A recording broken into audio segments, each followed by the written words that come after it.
Bonjour tout le monde, ça va bien? Aujourd'hui, je vous raconte une belle histoire. C'est l'histoire de Monsieur Costaud et l'ogre. Quand un ogre vient ennuyer les amis de Monsieur Costaud, il trouve vite un adversaire à sa taille. À l'assaut, Monsieur Costaud!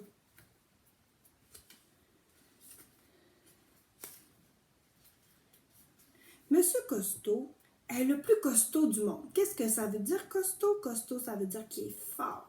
Il est vraiment très, très fort. Il est si costaud qu'il soulève un éléphant d'un seul doigt. Mais dernièrement, il semblerait que Monsieur Costaud ait trouvé un adversaire à sa taille. Alors, Monsieur Costaud, il est tellement fort, regardez. Il est capable de soulever un éléphant d'un seul doigt. Oh là là là là, il est très fort, hein? Un matin, il rencontra en effet Madame Petite, qui revenait de ses courses en pleurs. « Pauvre petite, qu'est-ce qui se passe? Que se passe-t-il? » lui demanda Monsieur Costaud. Madame Petite lui raconta qu'elle rentrait tranquillement chez elle, ramenant un délicieux suçon pour son goûter, quand un terrible, un affreux ogre était sorti de derrière un buisson et lui avait barré la route. « Donne-moi ton suçon !» lui avait ordonné l'ogre.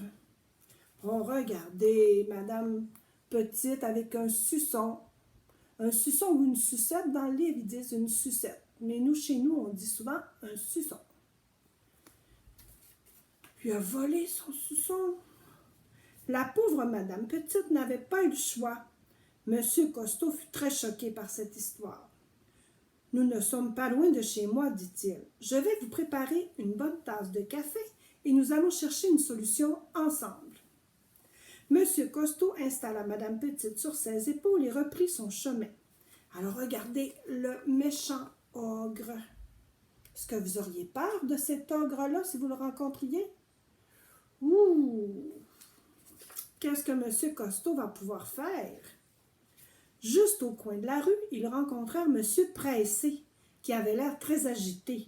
« Qu'est-ce qui ne va pas? » demanda Monsieur Costaud. Monsieur Pressé leur raconta qu'il était en train de conduire quand un énorme, un brutal ogre avait surgi au milieu de la route. « Donne-moi ta voiture, lui avait-il dit. Le pauvre Monsieur Pressé avait dû descendre et regarder impuissant l'ogre s'éloigner au volant de sa voiture. Alors l'ogre avait volé la voiture de Monsieur Pressé. Moi, je pense qu'il n'est pas très gentil, cet ogre-là. Je ne sais pas comment ça va se terminer, mais... Monsieur Costaud proposa à Monsieur Pressé de se joindre à lui et à Madame Petite pour prendre un café. Il n'était plus qu'à quelques mètres de sa maison lorsqu'ils croisèrent un monsieur malpoli très contrarié. Cette fois, Monsieur Costaud se fit une très bonne idée de la situation. Il se doutait encore que c'était à cause de Monsieur l'ogre, qui faisait du mal à tout le monde. Monsieur Malpoli se rendait à la banque pour compter son argent quand un terrible, un monstrueux ogre avait surgi de derrière un arbre, lui barrant la route. « Donne-moi ton chapeau, lui avait-il dit. Et le pauvre Monsieur Malpoli avait donné son chapeau à l'ogre, même si, comme tu peux t'en douter, il était bien trop petit pour lui. Regardez le chapeau sur la tête de l'ogre. Ça n'avait pas grand bon sens. Mais c'est sûr que M. Malpoli, il a donné son chapeau, il n'a pas osé s'obstiner, il n'était pas assez fort. J'en ai assez entendu, s'emporta M. Costaud. Rentrez chez vous et préparez du café. Je vais aller rendre visite à cet ogre et je ne serai pas long. M. Costaud pensait savoir où se trouvait l'ogre. Derrière son jardin, de l'autre côté de la colline, il y avait une grotte dans les bois. Et en effet, M. Costaud y trouva l'ogre allongé dans l'herbe, occupé à déguster le suçon de Madame Petite. Il était heureux, hein? Regardez là, le gros méchant ogre. Mais quelle surprise! Il n'y avait pas un seul ogre, mais 3. Les frères terribles se levèrent à l'arrivée de M. Costaud qui, imperturbable, se présenta à eux. « Toi, Costaud, se moqua le plus grand des ogres, sais-tu au moins ce que ce mot veut dire? » « Si je prouve que je suis plus costaud que vous trois, me promettez-vous de vous excuser auprès de mes amis et d'arrêter de leur faire peur, leur dit M. Costaud. Oh, oh, il n'est pas peureux, M. Costaud, il veut affronter les trois ogres en même temps. Regardez ça. Aussi costaud que nous trois, gronda le plus grand des ogres.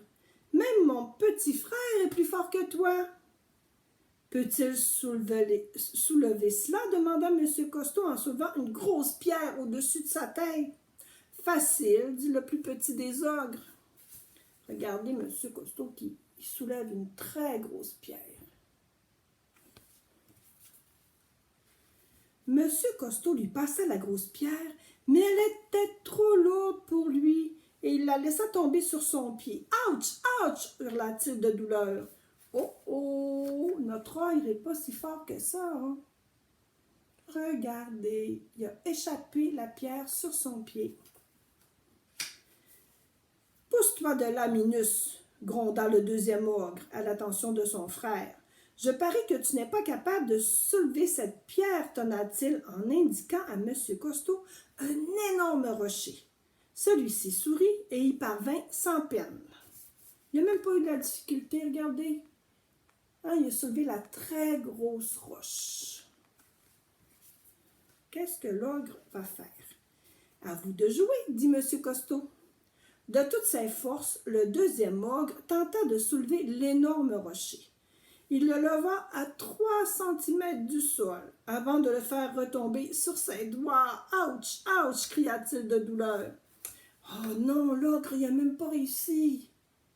Moi, je pensais qu'il était plus fort que ça, les ogres. Qu'est-ce que vous en pensez? » « Laissez-moi essayer, » gronda le troisième ogre, qui était peut-être le moins intelligent des trois, mais à coup sûr le plus fort. Au prix d'un très gros effort, il réussit à soulever l'énorme rocher au-dessus de sa tête. « J'ai gagné, » murmura-t-il en serrant les dents. Mais ses genoux se mirent à osciller, ses jambes à trembler, ses bras cédèrent et le rocher en tomba sur sa tête, l'assomma tout à fait. Oh non, même lui, le plus grand des ogres, le plus gros, n'était pas capable. On a la preuve que M. Costaud est très costaud. M. Costaud souleva alors le plus gros des ogres comme s'il pesait le poids d'une plume. Et, suivi des deux frères, il le transporta jusque chez lui de l'autre côté de la colline. Là, il le déposa devant ses trois amis. Hey, imaginez, là, les trois ogres, qu'est-ce qu'ils vont être obligés de faire, hein? Ils vont être obligés d'aller s'excuser parce qu'ils n'ont vraiment pas été gentils. Maintenant, je crois qu'il est temps de demander pardon, dit M. Costaud. Nous sommes désolés, murmurèrent les ogres. Je n'ai rien entendu, dit M. Costaud. Nous sommes vraiment désolés, reprirent-ils en chœur. Très bien, il est donc temps de boire notre café, continua M. Costaud. Et c'est ce qu'ils firent. Et voilà, les trois ogres ont eu leur leçon. Je pense pas qu'ils vont continuer à déranger et à faire peur à tout le monde. Mais les ogres ne restèrent pas longtemps chez M. Costaud. Les boissons chaudes n'étaient pas leur tasse de thé. Alors voilà, c'était l'histoire de M. Costaud. Alors, je suis très contente que vous ayez écouté mon histoire. Et ce sont des petites histoires, vous savez, de la collection Monsieur, Madame. Je vous souhaite une très belle journée. Je vous aime beaucoup. Je vous envoie plein de bisous. Et on se revoit demain. Bye bye!